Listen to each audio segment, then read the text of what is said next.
look at these beautiful faces and others less so. Welcome to the first ever Comic-Con Mania Leicester. Yay! You are privileged to be here. You are the test case. If this goes wrong, it's generally your fault. It's not, it's ours, it's all ours. My name's Mark. I will be on stage throughout today, bringing people on, bringing people off, not like that, and asking some questions. We've got an amazing panel of incredible legends to bring to the stage. I'm incredibly excited about it. Quick note, we're also doing the cosplay competition on the stage at 1 o'clock. 1 o'clock for the cosplay. So you've got some of you are ready for that, some of you probably are ready for that and don't know. And we'll see how that goes. But are you ready for your first guests? Yeah. We're starting the first ever Comic-Con Leicester. We are starting with the best possible guests we could have. Like, I am unbelievably excited about this, as I know are, looking at you, quite a lot of you in the audience. So, I assume most of you are fans of Doctor Who? Yeah! It's a little-known British science fiction show. It's been around for a few years. And I am delighted to welcome to the stage two of the stars of one of the most beloved eras of one of the most beloved shows. Please welcome Peter Davison and Sarah Sutton. Oh, there we go.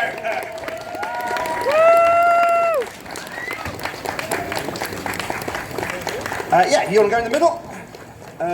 You guys get the wireless mics because you're more important than I am. All right, can we hear you? Hello? Yes, you can hear me. Hooray! Slightly discomforting when you look out and you see at least 4 people dressed as you. The weird ones are when you look out and the people dressed as you are today. I'm going to do that for the next con. I'm going to turn up, look at what people are dressed as, then go shopping just to freak them out.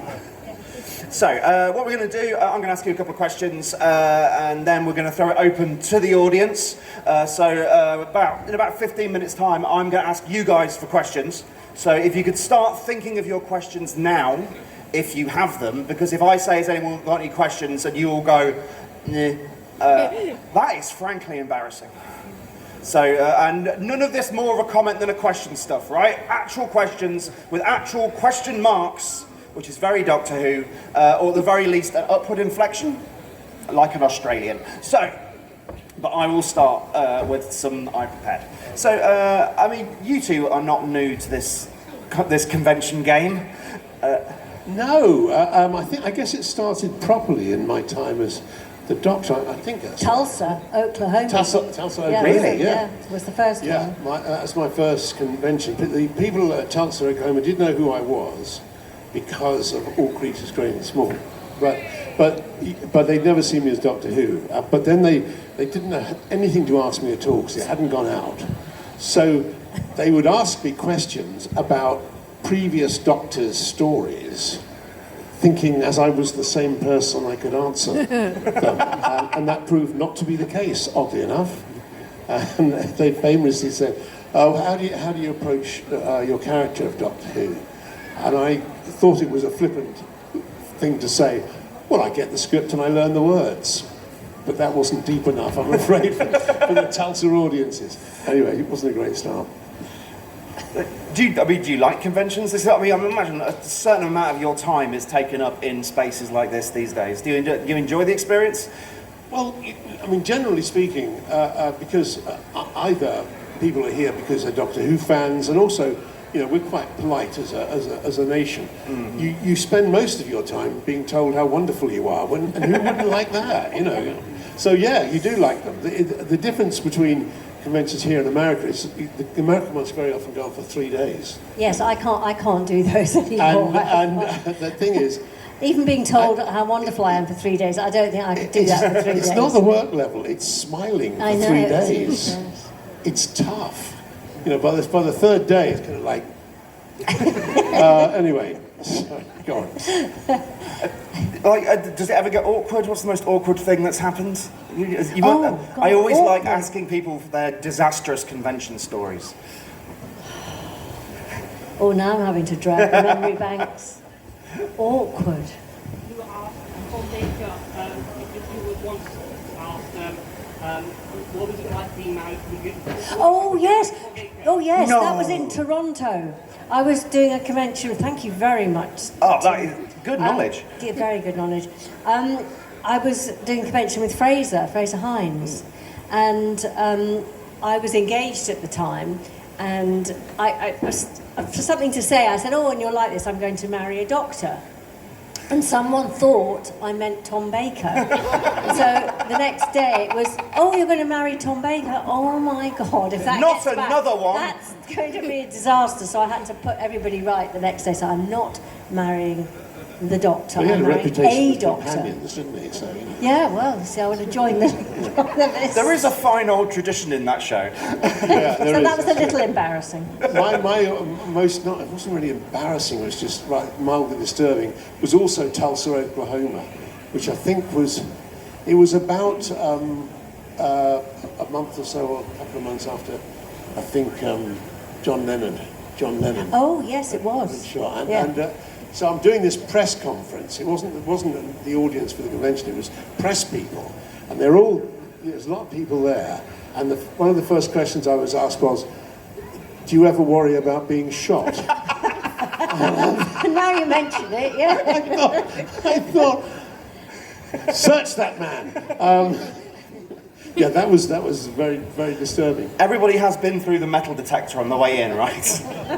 Ray guns, all fine. Right. So, I mean, obviously we're going to talk mostly about Doctor Who here, but you've got a very distinct era of the show, I think. Like, every era of Doctor Who is distinct. It's all got its own flavour. The cast changes, the behind-the-scenes changes. What do you think it is about the era that you both did, about that early 80s era, that kind of sets it apart from the rest of the show? Do you mean sets it apart from the future shows as well? The future show and the show before it. Again, as I'm obviously a very superficial person, there were just more buttons on my TARDIS console than there'd been previously. I was very pleased about that. It meant you could confuse the sound department when they came to the edit by pressing as many buttons as you possibly could.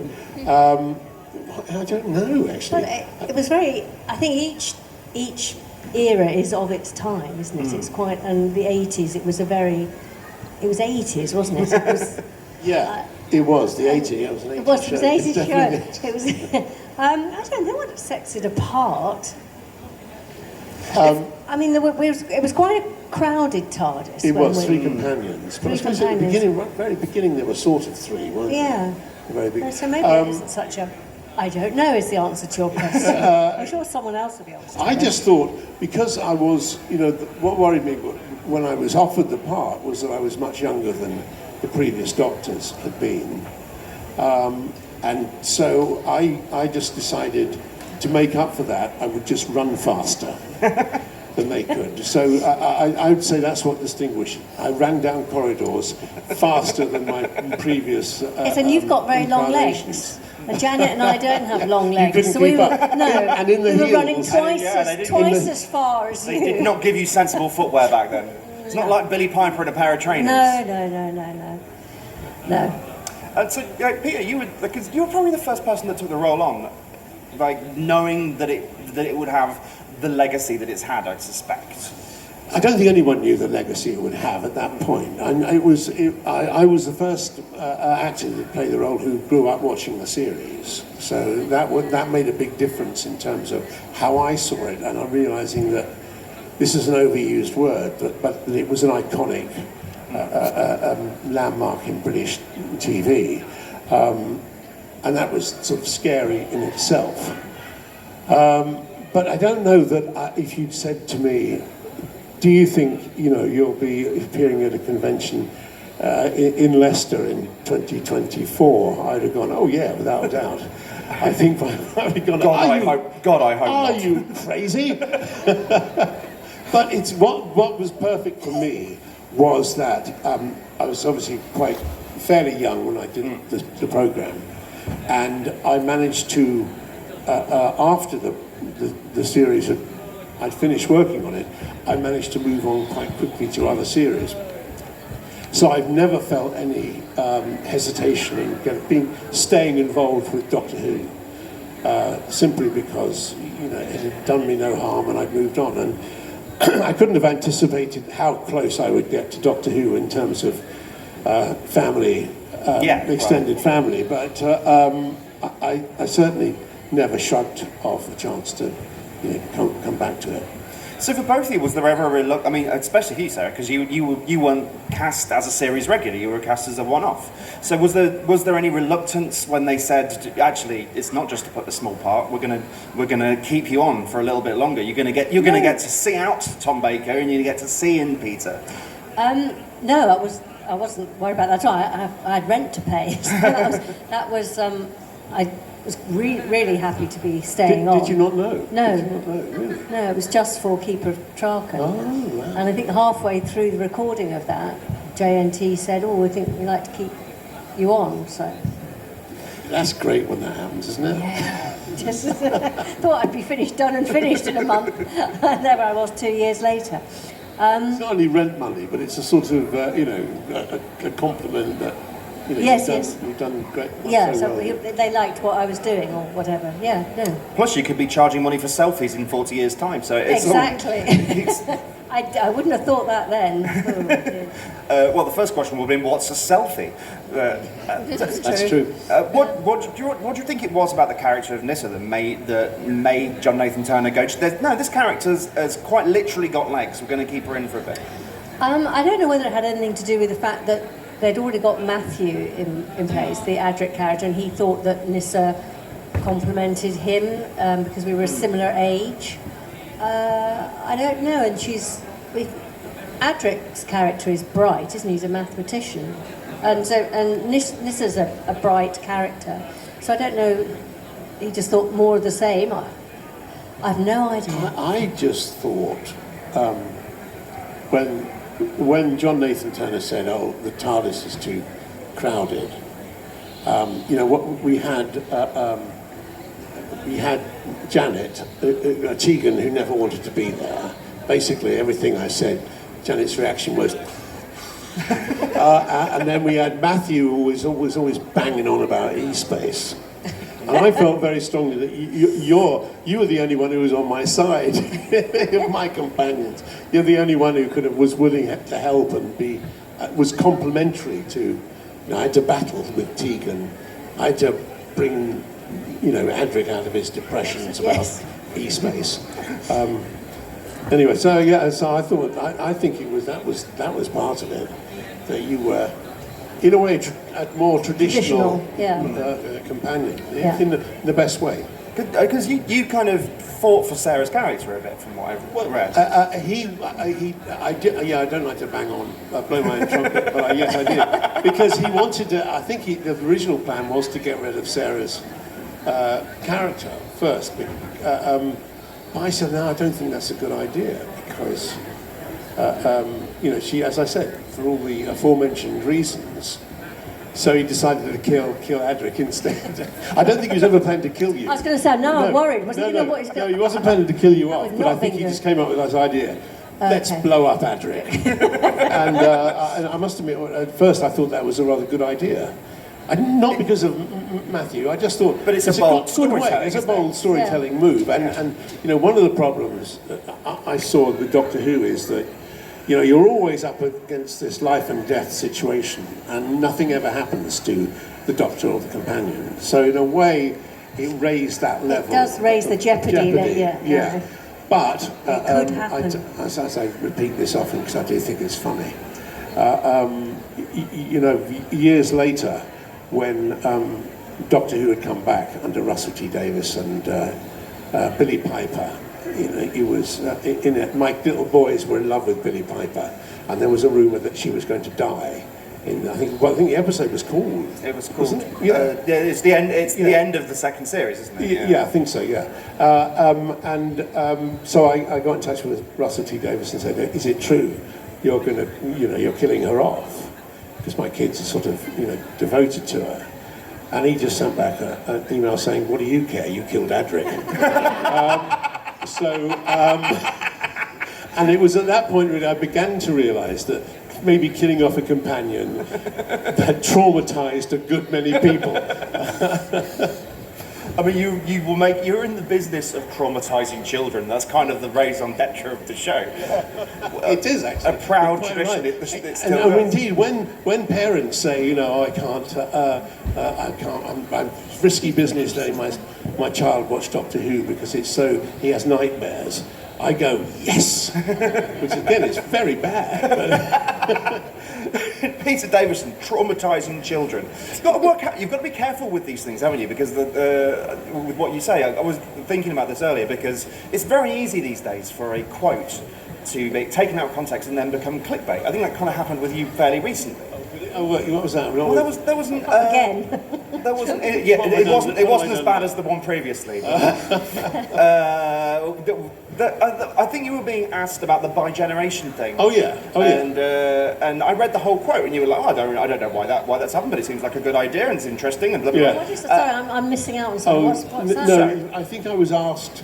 What was some kind of interview? I can't remember what the Radio interview was. Times, I think. Oh, Radio Times. Yeah. What did I say? I can't. I quite think remember. you said, so for those who don't know, when the Doctor regenerated recently, he was split into two people, the bi-generation. Spoilers alert for that episode, but catch up.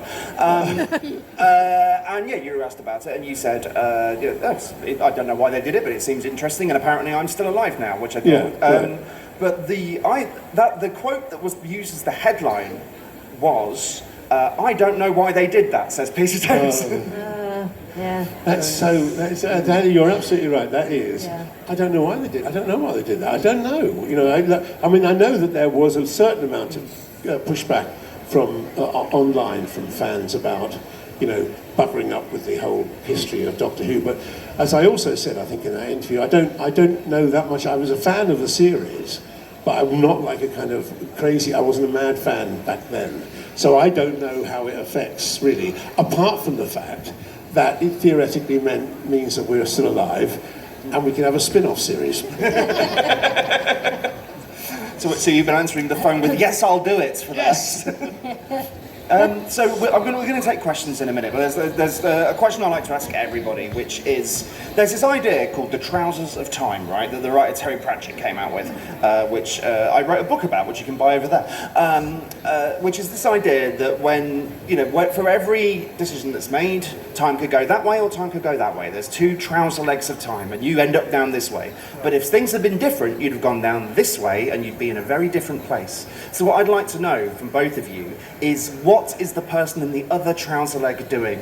When was there a decision that if you hadn't done Doctor Who, if you hadn't gone into acting, what could you be doing now?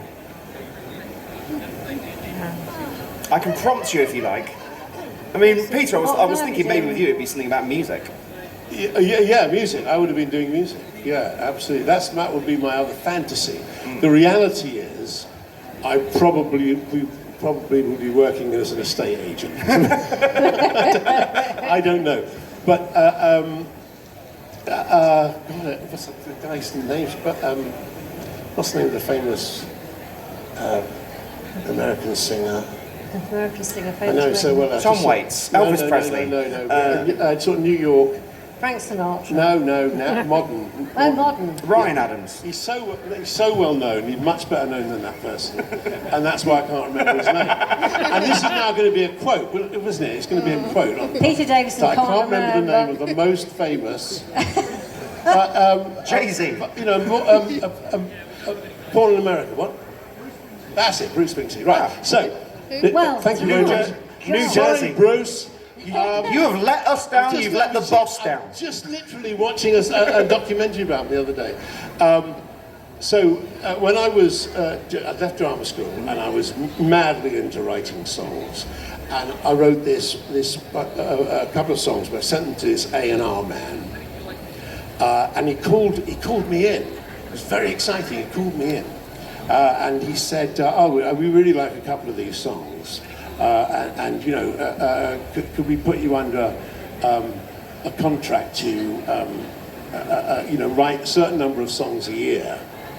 And then it turned out to be a terrible deal, because basically you had to provide them not with 8 songs a year, but 8 songs they liked.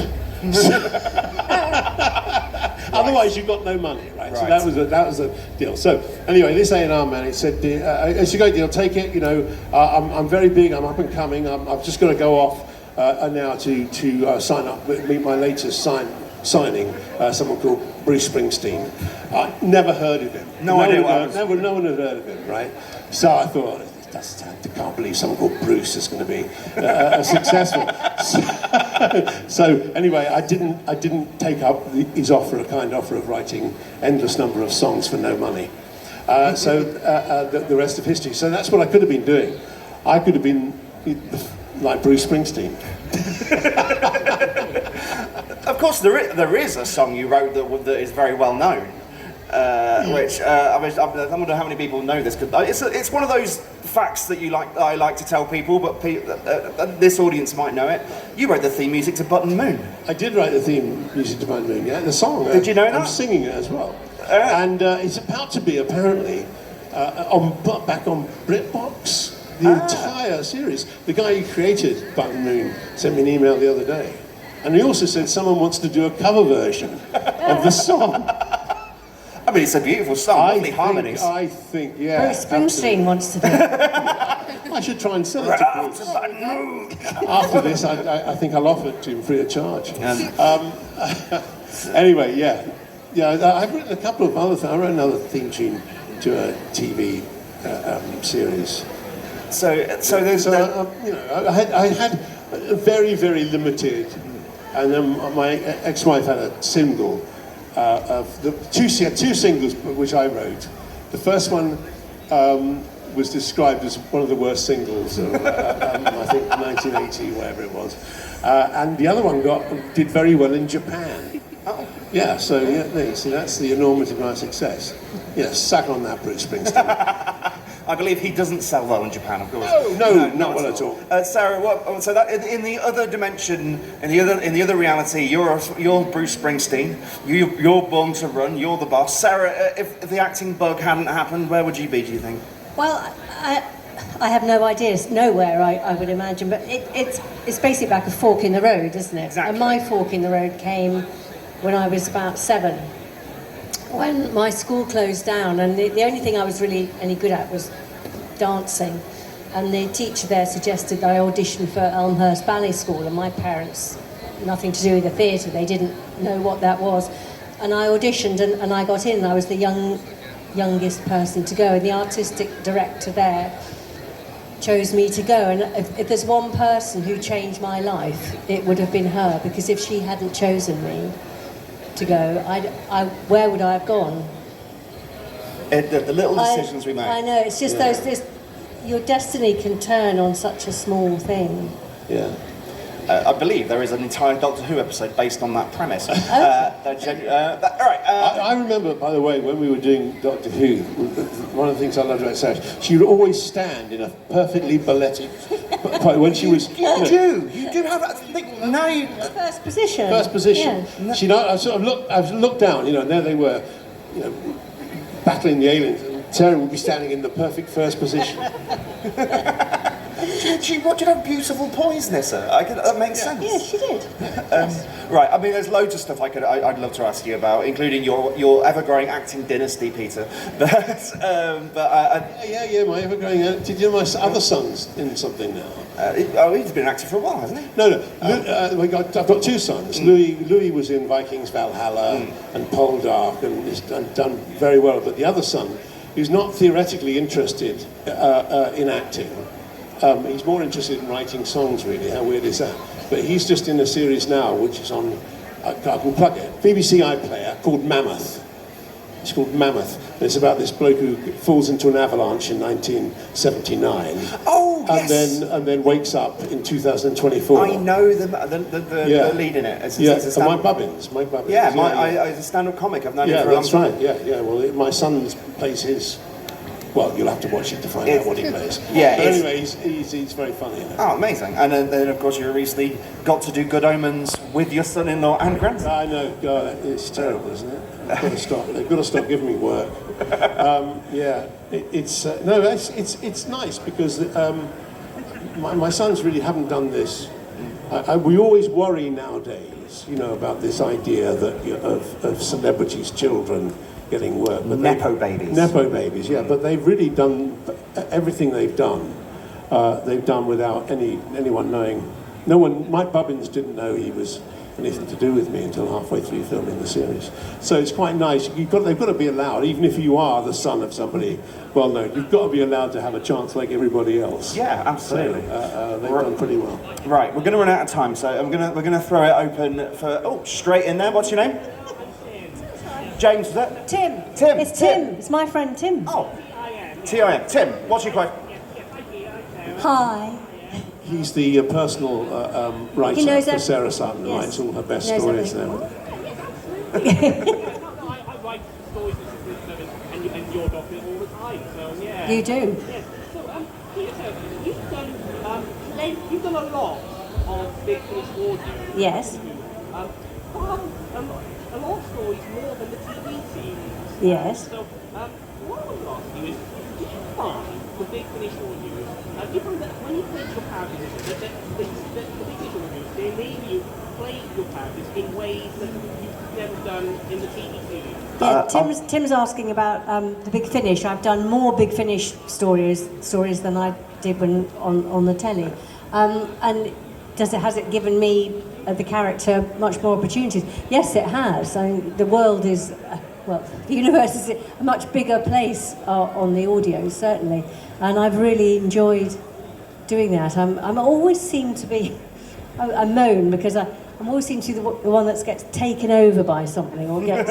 It's because you're good at being taken over by strange alien I forces. think Matthew should be the person. No. Andrew should be taken over next Surely time. that gives you plenty of different people. Well, it to- does. So I'm running out of my repertoire of being taken over. Yes.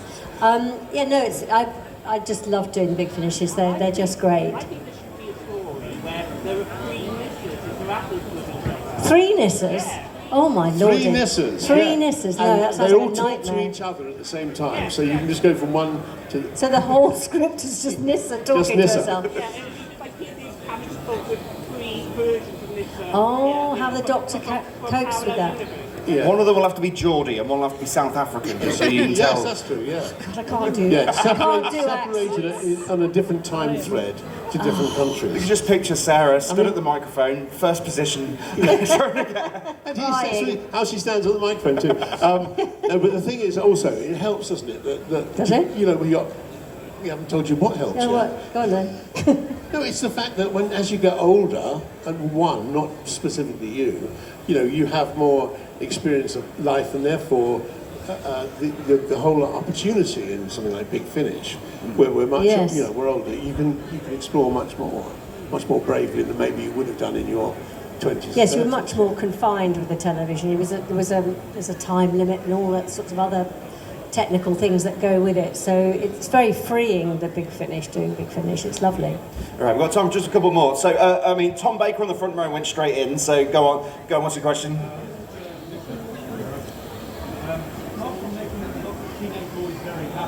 Apart from making a lot of teenage boys very happy, Apart from making teenage boys very not a creepy question in the slightest, but go ahead. No, I think I know what you're going to say. What was the reason for dropping my skirt and terms? I have absolutely no idea. I can tell you. Sorry, I don't want to put your question. No, you're seriously I not don't, that? no. John Nathan Turner said, I was Yeah. taught, I was a good girl. If I So- said, you know, this is what's going to happen, I said, okay, I'll do that. So I did it. Right, yeah.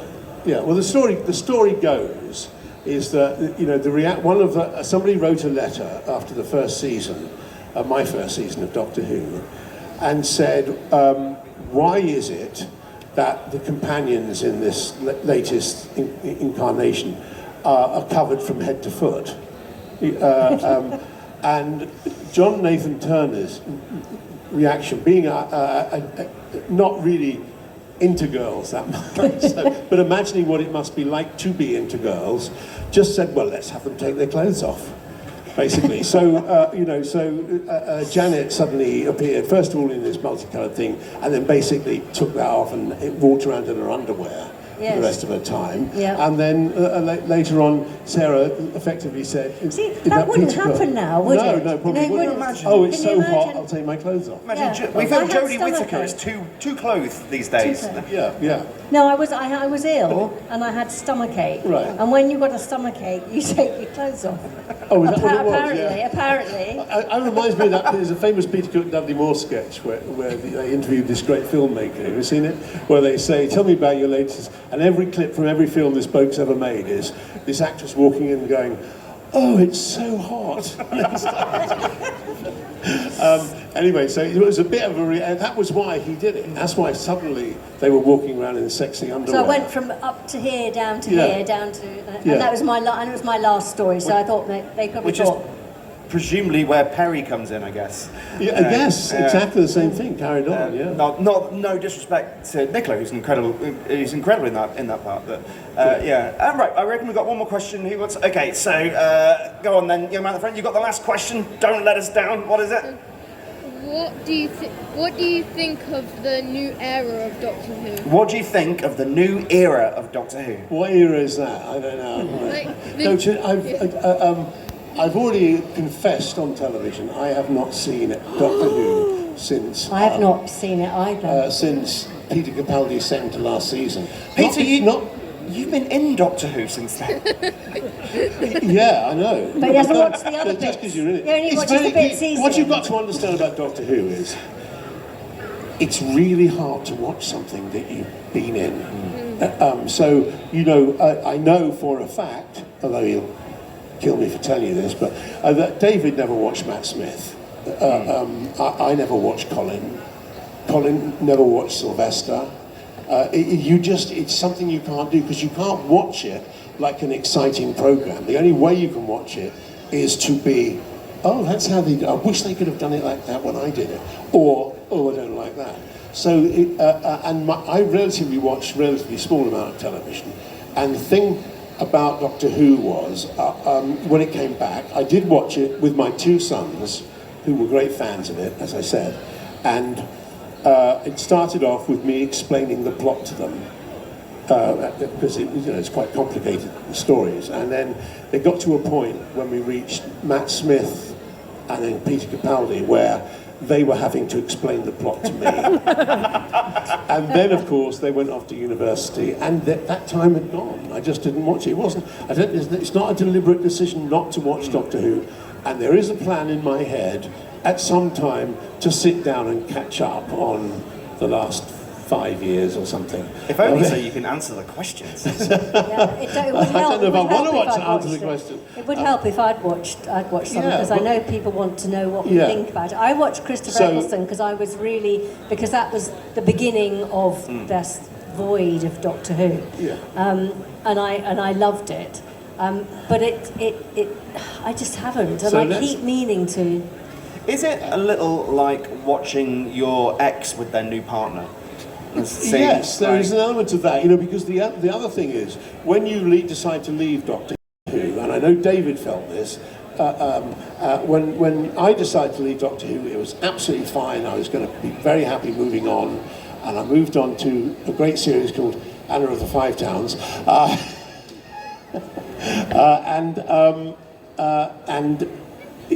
that was all fine. But when you actually come to film it, right, so I did the thing, I collapsed outside the TARDIS, and we're inside the TARDIS, and I basically turn into Colin Baker. And you're just sitting on the other side of the studio going, what have I done? What have I done? Because suddenly you go, I was mad to do this. So it is a bit like watching, so it would have been impossible for me to watch Colin in any fair way. Because I'd have just been going, I could have done that much better. So, that's just your natural instinct. And I know David felt the same. He felt, it's mad, what have I done? Leaving it. But I mean, I think